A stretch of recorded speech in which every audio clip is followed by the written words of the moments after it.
Kapag aree natimusan ng mga taga-Tagaytay ay sila ang bababa para magbulalo kahit karaming masasarap doon. Tapos pwede mong paresa ng napakalutong na crispy pata na sadyang masarap ihalin-hinan sa malambot na laman ng baka. Pumipilas lang na may kasamang mainit at malasa na sabaw. Hindi lang yung lasa ng baka, hindi lang yung lasa ng bone marrow, may kakaiba siyang lasa. Sa kainan na rin na bagong-bago ay marami ka pang pagkain na pwedeng i-partner sa mga yan.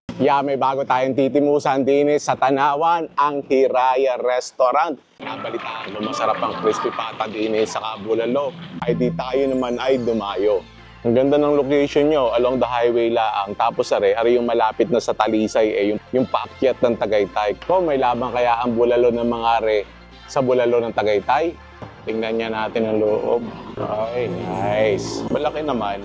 Air condition, tapos yung mga tables and chairs. Obvious na for groups ang mga are. Makes sense kasi yung mga best sellers naman daw nila ay talaga mga for sharing. Grabe naman yung feast na nasa harap natin. Tingnan nyo naman na rin bulalong are ay. Tagaytay, what's up? May humahamon sa bulalo nyo. Look at that bulalo. Tapos ang kapartner niyan, masarap yung prito. Meron tayo din crispy pata. Looks crispy, mukhang napakalasa. Tapos meron din tayo din na lechon kawali kare-kare. Grabe naman food trip yan. Pero bawasan muna natin na ring nachos. Pagkasama ko si Aisha, may sa nachos yan So meron siyang ketchup, mayo mustard, mayo, saka cheese. Tapos syempre yung pipino, saka kamatis. First bite. Thank you, Lord.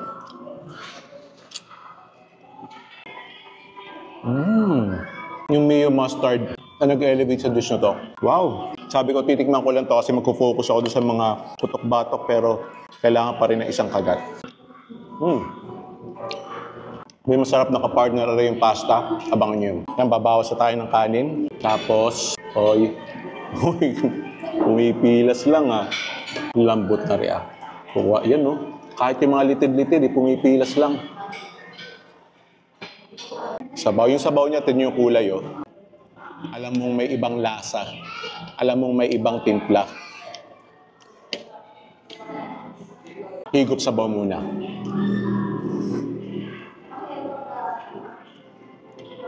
Wow. Grabe tong bulalo na to. Hindi lang yung lasa ng baka, hindi lang yung lasa ng bone marrow. May kakaiba siyang lasa. Sarap. Dahil kakaiba yung lasa niya, hindi ko na alam kung anong ititimpla din Pero classic naman yan. Patis na may konting kalamansi. Kakanina na natin. Malaking tipak agad. Nasabaw. Ay hindi ka napapaibigyan.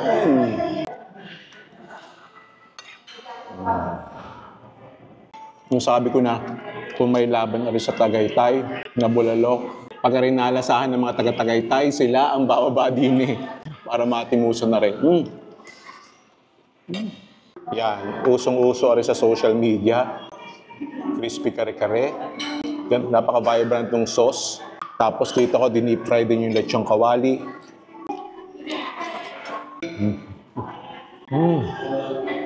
Sarap din Delicately crispy yung lechong kawali. Yung talagang ang lambot nung laman. Tapos parang bubog na yung balat Tapos yung pinaka-sauce niya, sweet, heavy on the peanut flavor.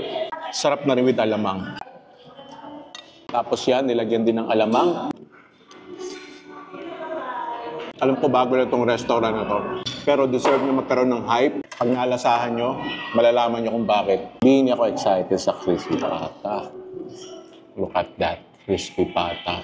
Hindi ka ganay in love dyan. Sama-sama na rin, balat, laman, taba.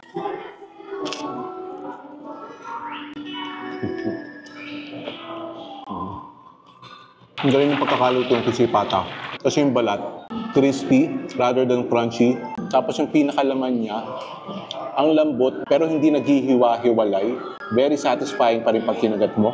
Try natin na may sausawan.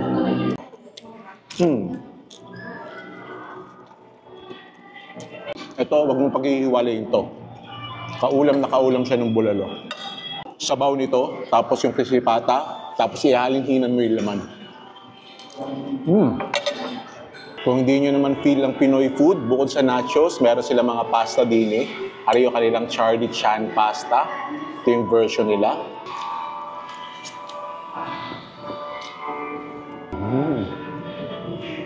Wow! Ang ganda nung alat, tamis, tapos konting anghang.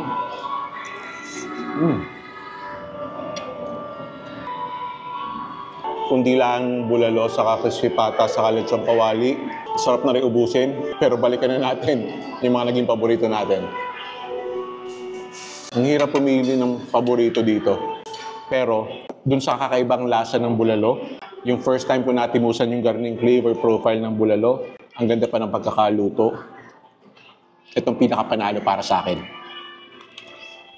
Pero sabi ko nga, pag mong ihiwalay ang crispy pata, partner na partner iyan. Kung may budget ka naman para magdagdag, or kung marami kang kasama, at highly recommended na magsama ka. Dahil ari talagang Hiraya Restaurant ay pang salo-salo, dagdagan mo ng crispy kare-kare. Hiraya Restaurant sa Tanawan, Batangas, timusan nyo na. Yan, in case hindi nyo napapansin, ay nasa ibang channel ako, nasa Hello Batangas channel ako. Kung hindi ka pa nakaka-subscribe, subscribe ka na dito. Marami tayong i-feature din sa Hello Batangas channel ng mga kainan, mga events, mga tao sa probinsya ng Batangas. Speaking of tao sa Batangas, panoorin nyo ang kwento ng Kuya Oliver. Kilala nyo yun. Thank you for watching. I'll see you in a bit.